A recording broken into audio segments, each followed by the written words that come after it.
Gentlemen, prostate cancer is the most common cancer among men in the United States, aside from non-melanoma skin cancer. It is also one of the leading causes of cancer death among men of all races. September is Prostate Cancer Awareness Month, and we're joined by Dr. Stefanie Seixas-Mikelus, a board-certified urologist at East Cooper Urology. It's good to see you again, Dr. Stefanie. Likewise. So, yeah, I mean, it's so common among men, and it is one of the deadliest cancers among men. So are men just ignoring the symptoms? Are they not aware of what the symptoms are? Why is prostate cancer progressing in this way? Well, that's a great question. The majority of men, interestingly, do not have symptoms when it's early on.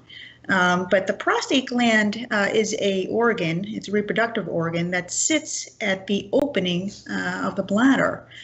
And so sometimes when men develop prostate cancer, they can develop urinary tract type symptoms. So they could develop blood in the urine, sometimes even blood in the ejaculate, or even a change in their urinary stream, a weakening flow or need to strain. And then, God forbid, sometimes when it progresses, you could have trouble urinating completely or even develop pain within the bones where sometimes prostate cancer can go. Now, what is the difference between prostate cancer and, say, someone, because you say where the prostate sits, it's so close to the bladder.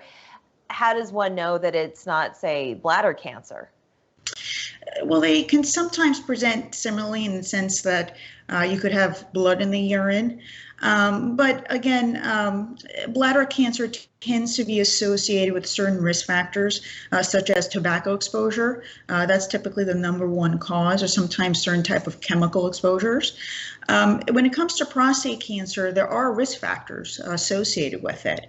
And the two most correlated risk factors tends to be, first of all, a first-degree relative, so a family history along the father's side. So essentially a father or a brother, that would increase one's risk for developing prostate cancer. And the second actually is a race. So we do see more aggressive forms at an earlier age in African American men. Oh, isn't that right? I was going to ask you about age specifically. So when does prostate cancer typically present itself? So in families that have a genetic predisposition, we do see men develop it at an early age. But when we talk about screening, we typically do not recommend screening before the age of 40. Now, that being said, there are certain men with risk factors, again, as mentioned, with the family history, the racial increased risk. And so in those subset, we actually begin screening at an earlier age, meaning age 40 to 54. Now, for the average risk patient coming in with no identifiable risk factor, we typically recommend, the American Urologic Association recommends screening men from the age of 55 to 69. And then in those men that are 70 and older, we look at, the most important thing is to look at their comorbidities, their life expectancy. And so if a gentleman is in an excellent state of health with minimal comorbidities, we still might consider extending that screening to slightly an older age. Now, is it possible with some cancers you have precancers? Is there a precancer to prostate cancer that you can tell and then begin treatment to prevent cancer from actually developing? Well, right now there isn't really a dietary cure or a supplement that could decrease your risk. Now, on prostate biopsy that we do typically to assess whether or not there's prostate cancer, there are definitely pathologic findings that suggest precursors, or that it's often associated with nearby cancer or potentially evolving into prostate cancer. But again, those kind of precursor lesions are only identified on the prostate biopsy. I see. And so what are some of those treatments to eradicate the cancer itself? So that's a great question. So the first thing we do, I always tell patients that when it comes to prostate cancer, it's a very individualized approach. Not everyone who is diagnosed with prostate cancer necessarily needs treatment. There are a subset of men who are older, with more comorbidities, or just have such a small volume or small grade of cancer or lower grade of cancer, that we choose active surveillance, where we follow them with a PSA and a prostate exam every 6 months.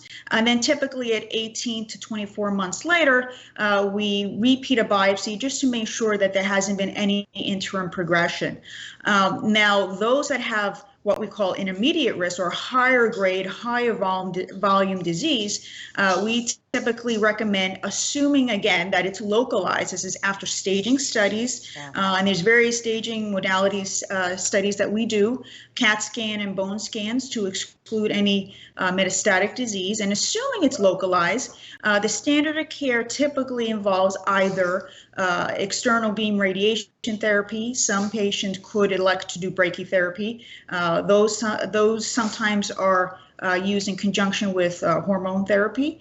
And then, of course, robotic, or I should say, removing the prostate. And historically, that has been done via a traditional open approach, but in recent years, with the use, the availability of the robot, over 90% of them currently are being done robotically. Okay, well, this is a good place to take a break. When we come back, I want to talk about any new research and any new findings about prostate cancer, and also how these treatments can affect a man's fertility. So we're going to talk about after the commercial. Don't go anywhere. Welcome back. We've been chatting with Dr. Stefanie Seixas-Mikelus. She's a board-certified urologist at East Cooper Urology, and we've been talking about September being Prostate Awareness Month, and prostate cancer, one of the leading causes of cancer death in men. If left untreated, it can turn into a malignant cancer. It can spread to other parts of the body. So we were talking in the break, Dr. Stefanie, about how imperative it is that men do go to the doctor. I know that traditionally men don't really like going to the doctor, don't typically listen to their bodies. So what message would you say to them to make sure that they get checked out? So really, I would say that, when we talk about prostate cancer and the prostate cancer screening process, it's very easy. It's not as bad as they may have heard from friends or family. What it entails really is just simply, first of all, a blood test. A blood test that measures PSA, which is prostate-specific antigen. It's a protein and enzyme that the prostate makes, and we use that in conjunction with a rectal exam that we feel the prostate just to make sure there are no nodules. So it's really just an exam and a blood test that we typically do once a year.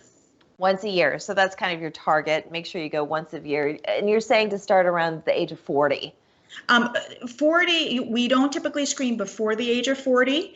For those men that have risk factors, again, a family history of a father or brother, or if they are of African American descent, then we screen much earlier. So we screen between 40 and 54.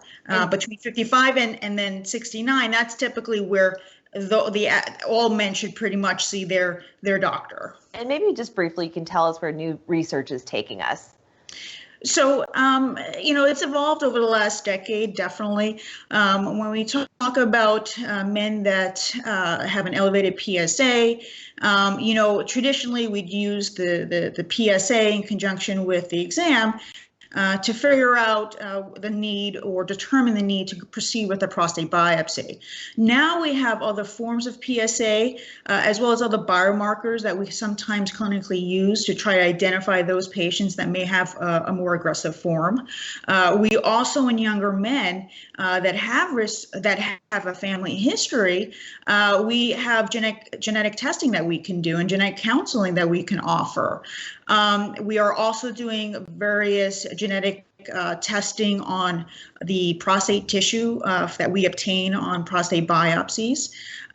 We are also utilizing MRI more in the decision making, especially in the setting where a gentleman's PSA, let's say, is rising. They've had a negative prostate biopsy, and you want to make sure that you're not missing something in the gland that you just didn't sample. And so the MRI is utilized to specifically target suspicious lesions. And then I would say the area where we're seeing the most evolution is basically in the area where men who have much advanced disease, metastatic disease. Traditionally, it was always treated via hormone therapy where we lower the men's testosterone level. We have various agents that do it in addition to the traditional drugs that we have, but we're also looking at interesting new medications that deal with immunotherapy, so checkpoint inhibitors, and other agents that deal with interfering with the DNA repair pathway. Well, it sounds like there's research out there, there's treatment out there. It just is up to men to pay attention to their bodies, listen to their bodies, and go see the doctor, be proactive about their health. Dr. Stefanie, I want to thank you so much for joining us today. Oh, thank you for having me. We're back in 2 minutes.